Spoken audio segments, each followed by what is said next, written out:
तो हम पढ़ रहे थे कॉमर्स। कॉमर्स में हमने शुरू किया था ऑर्गेनाइजिंग। ऑर्गेनाइजिंग में हमने कुछ चीजें कल पढ़ ली। आज हम डिफरेंस पढ़ने वाले हैं और वो डिफरेंस बहुत इंपॉर्टेंट है, आपके बोर्ड में आ सकता है। और कुछ स्ट्रक्चर्स के बारे में पढ़ेंगे। तो चलिए ज्यादा टाइम वेस्ट नहीं करते हैं और वीडियो शुरू करते हैं। आ जाइए। Difference between formal organisation and informal organisation. अब हम देखेंगे कि इनके बीच में क्या डिफरेंस है और ये डिफरेंस इंपॉर्टेंट है। 5 पॉइंट इसके पूरे लर्न करने हैं और ये क्वेश्चन बोर्ड में आ सकता है। तो फॉर्मल ऑर्गेनाइजेशन क्या होती है पहले ये समझ लीजिए, इनफॉर्मल क्या होती है ये समझ लीजिए, फिर सारे डिफरेंसेस आप अपने आप ही आसानी से याद हो जाएंगे। तो meaning, it is a system of coordinated activities of a group of people working towards a common goal under authority and leadership.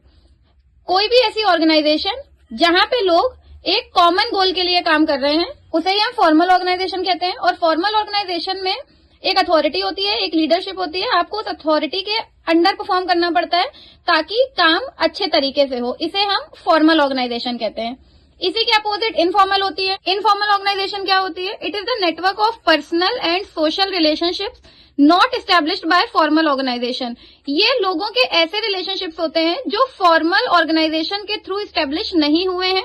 मतलब ये सोसाइटी के हिसाब से और नॉर्मली सेल्फ सेटिस्फेक्शन के लिए जो एक ग्रुप बन जाता है, लोग आपस में बातचीत करने लगते हैं, वो इनफॉर्मल ऑर्गेनाइजेशन है। इसी वजह से इसमें सोशल रिलेशनशिप्स बताए गए हैं जो कि फॉर्मल ऑर्गेनाइजेशन के थ्रू एस्टेब्लिश नहीं होते हैं, वो इनफॉर्मल ऑर्गेनाइजेशन है। फॉर्मल ऑर्गेनाइजेशन में रूल्स रेगुलेशन होते हैं, आपको अथॉरिटी के अंडर परफॉर्म करना पड़ता है। लेकिन इनफॉर्मल ऑर्गेनाइजेशन में कोई रूल्स रेगुलेशन नहीं होते हैं, सब एक दूसरे की बातें मानते हैं। जिसकी बात सही होती है, जिसका आइडिया सही होता है, उसके अकॉर्डिंग काम किया जाता है और उसी के अकॉर्डिंग एक्टिविटीज परफॉर्म करी जाती हैं। इसमें लोग कॉमन गोल के लिए वर्क करते हैं, एक ही गोल होता है। इसमें जरूरी नहीं है कि गोल कॉमन हो, हर इंडिविजुअल के अलग अलग ऑब्जेक्टिव्स, अलग अलग गोल्स हो सकते हैं। नेक्स्ट है फॉर्मेशन। फॉर्मेशन का क्या मतलब है? ये डेलिबरेटली प्लान्ड होती है। मतलब फॉर्मल ऑर्गेनाइजेशन के लिए प्रॉपर प्लानिंग होती है, ऐसे ही ऑर्गेनाइजेशन नहीं बन जाती है। प्रॉपर प्लानिंग होती है, प्लान पास होते हैं, उसके बाद एक लैंड ली जाती है, जगह ली जाती है, उसके बाद ये ऑर्गेनाइजेशन बनती हैं। इसमें इमर्जेस स्पॉन्टेनियसली। ये जो ऑर्गेनाइजेशंस होती हैं ये अचानक से बन जाती हैं। अचानक से का मतलब कि लोग मिले, बातचीत करी, अच्छा लगा बात करके, तो इनफॉर्मल ऑर्गेनाइजेशन एक फॉर्म हो जाती है। नेक्स्ट है purpose. Formal organisation achieve planned goals. मैंने बताया जो कॉमन गोल्स होते हैं, जो प्लान्ड गोल्स हैं, उन्हें अचीव करने के लिए ये ऑर्गेनाइजेशन बनाई जाती है। जबकि जो इनफॉर्मल ऑर्गेनाइजेशन होती है सेटिस्फाई सोशल गोल्स। ये ऑर्गेनाइजेशन सोशल गोल्स को सेटिस्फाई करती है, सोसाइटी के नॉर्म्स के अकॉर्डिंग होती है। अगर सोसाइटी के नॉर्म्स के अगेंस्ट है कुछ तो ये ऑर्गेनाइजेशन नहीं फॉर्म करी जाएंगी। नेक्स्ट है नेचर। ये इनमें रिजिडिटी होती है, मतलब आप फॉर्मल ऑर्गेनाइजेशन में इजीली चेंजेस नहीं कर सकते। ऑब्वियसली फॉर्मल है, उसमें रूल्स रेगुलेशंस होते हैं। कंपनीज एक्ट के अंडर कोई कंपनी रजिस्टर्ड होती है तो आप उसमें इजीली चेंजेस नहीं कर सकते। जो प्रोविजनल होगा वही चेंजेस कर पाएंगे, इसके अलावा कुछ नहीं। इनफॉर्मल फ्लेक्सिबल होती है, इसमें कोई नॉर्म्स नहीं होते, कोई रूल्स रेगुलेशन नहीं होते, आप अपने अकॉर्डिंग जैसे चाहे वैसे चेंजेस कर सकते हैं।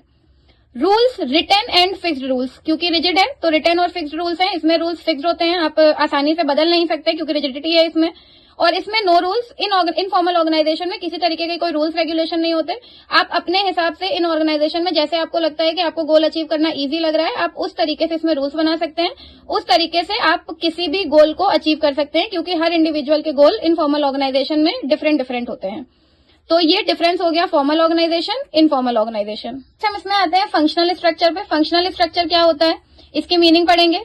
Under this structure the activities of an organisation may be either on the basis of its major functions or on the basis of product and services। Functional structure का मतलब है ऐसी ऑर्गेनाइजेशन जिसमें जो एक्टिविटीज होती हैं, स्ट्रक्चर होता है, वो इस बेसिस पे होता है या तो मेजर फंक्शंस उसके और या तो प्रोडक्ट और सर्विसेज, उनके बेसिस पे ये स्ट्रक्चर डिसाइड किया जाता है। बेसिस पर फंक्शनल स्ट्रक्चर तैयार किया जाता है, ये फंक्शनल स्ट्रक्चर होता है।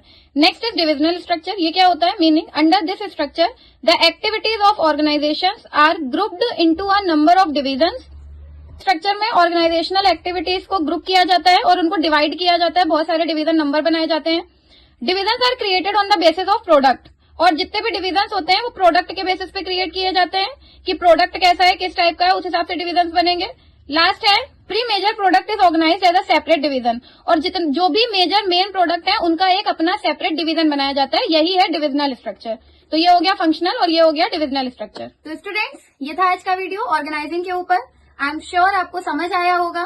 अगर कोई डाउट हो तो मुझे कमेंट सेक्शन में बताइएगा। अच्छे से तैयार करिए, जो भी बुक्स पढ़ रहे हैं इन डिटेल अच्छे से रीड करिए। कोई भी डाउट हो तो कमेंट सेक्शन में बताइए। वीडियो को लाइक करिए, दोस्तों के साथ शेयर करिए और चैनल को सब्सक्राइब करिए। Thank you so much.